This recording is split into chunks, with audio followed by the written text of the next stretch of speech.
Pa yung mga buo-buong chocolate. Kumukulong kawali na babasagin na mangkok. Bigyan natin itong dark chocolate.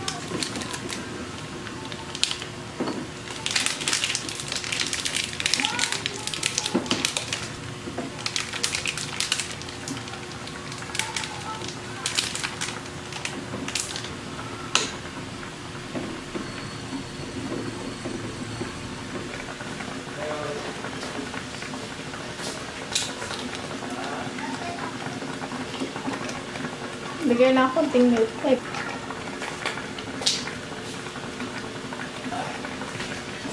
Dry kasi. Yan. Yan dapat.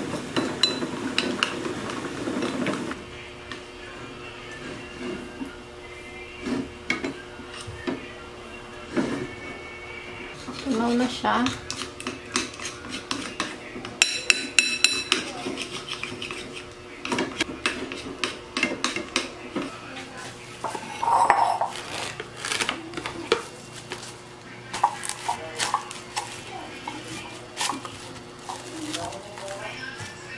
Naglagay ako ng cling wrap dito sa bowl.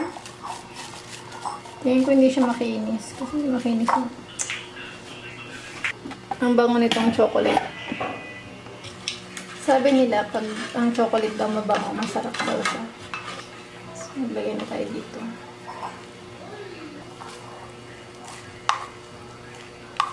Opo!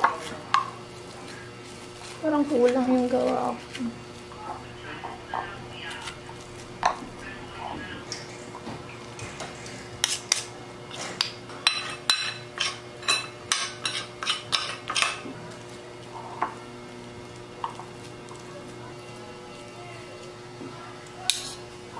Okay na siya kasi hindi siya makapal. Hindi siya mabubuo. Kasi manipis lang siya.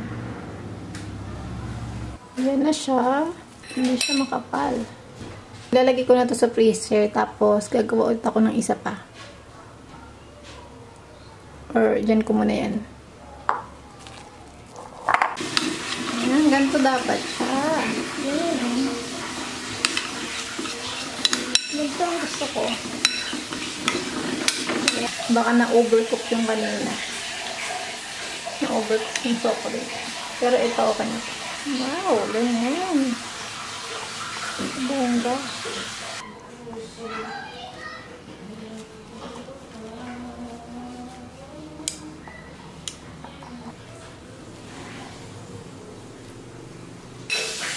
Ganyan yung itsura niya. Tingin ko okay na to.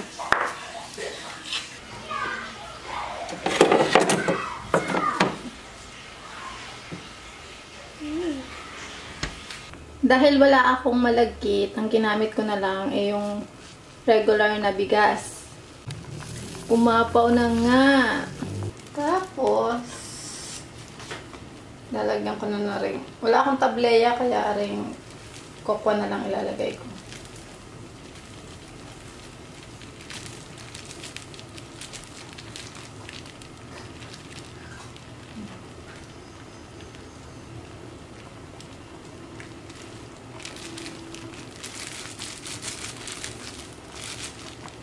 Mas madami, mas masarap.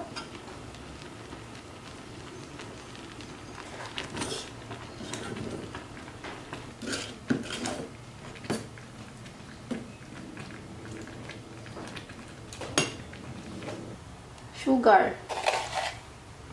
Mas maganda brown sugar, pero kung wala naman, pwede din white.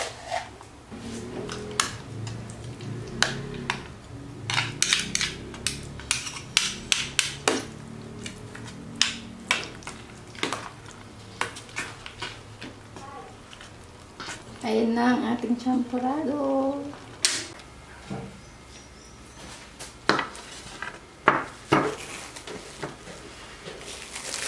Tatanggal ko lang nung ginawa ko chocolate dough. Tigas. Paano kaya ito?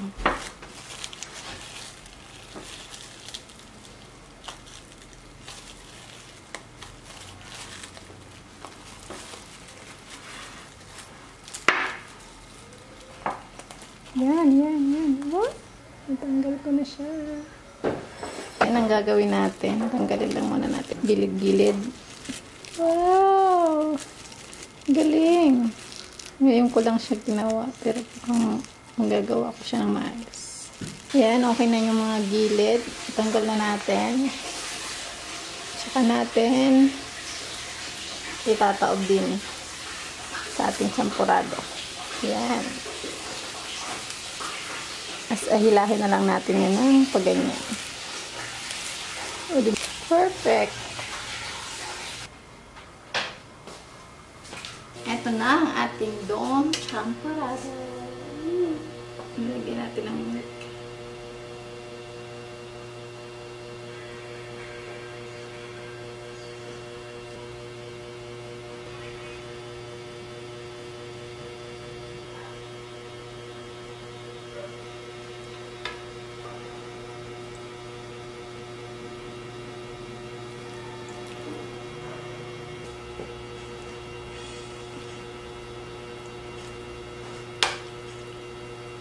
Kaya naman pala.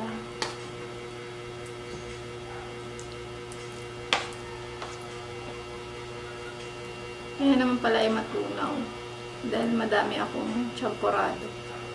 Bakit pala konti lang? Hindi ko ito mauubos kaya mana natin. Meron ako dito ang tuyo. Sapsap. Tira ko kagabi.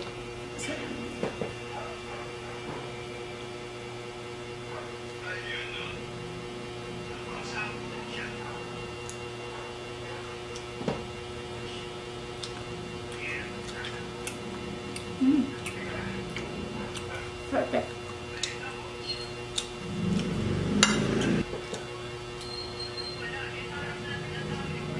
Sarap. Chocolate na chocolate.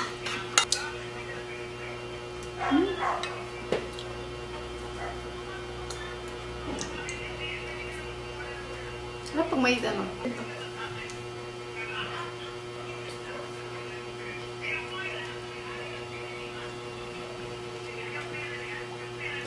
Ten out of 10.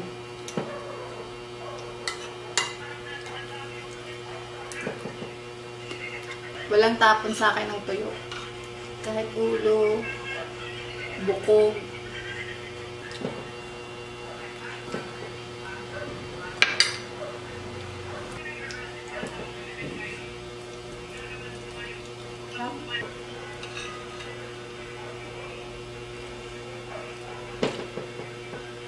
Tingnan nyo kung gaano ka-creamy. Pa yung mga buo-buong chocolate.